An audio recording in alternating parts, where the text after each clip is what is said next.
Thomas Jefferson wrote a letter to James Madison in 1789, in which he said that the earth belongs to the living. The earth belongs to the living, not to the dead. The dead have neither power nor rights over it. One generation is to another as one independent nation to another. Jefferson's letter has often been quoted for the proposition that we should not be bound by the dead hand of the past, by the dead hand of the Constitution, that the Constitution should instead be interpreted as a living, breathing document subject to changing interpretations over time. But what people forget is Madison's response. In Madison's reply to Jefferson, Madison wrote, "If the earth be the gift of nature to the living, then their title can extend to the earth in its natural state only.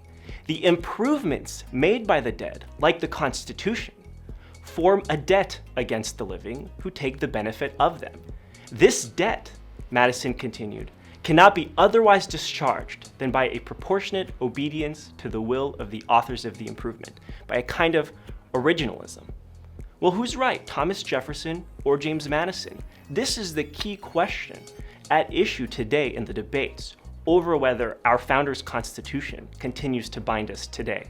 What Madison meant by the Constitution forming a debt against future generations, he didn't mean that this created sort of a requirement of blind veneration. After all, the framers of 1787 were in some respects rejecting the innovations of the founders of 1776. They were rejecting some of the innovations of the state governments between 1776 and 1787.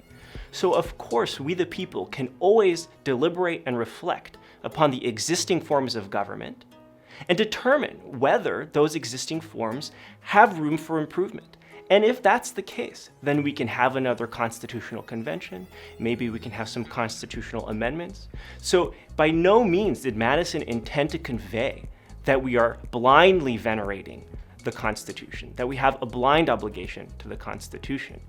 We are, however, indebted to that Constitution insofar as it creates this improvement upon the natural condition of the world. For it to create this debt against the living, that doesn't mean that we have to like every part of the Constitution. It doesn't mean we have to like every provision in it. In the same way that we are bound by the laws enacted by Congress, even if we don't like the laws that Congress enacts, we believe in our legal system that so long as those laws were enacted by a process that confers sufficient legitimacy on the laws, we consider them sufficiently legitimate to be binding, even if we don't like what they say.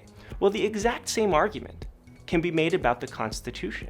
So long as the Constitution on the whole successfully balances the two competing objectives of a free government, self-government on the one hand and the preservation of liberty on the other, it is on the whole sufficiently legitimate to be binding, even if we don't like every provision of it.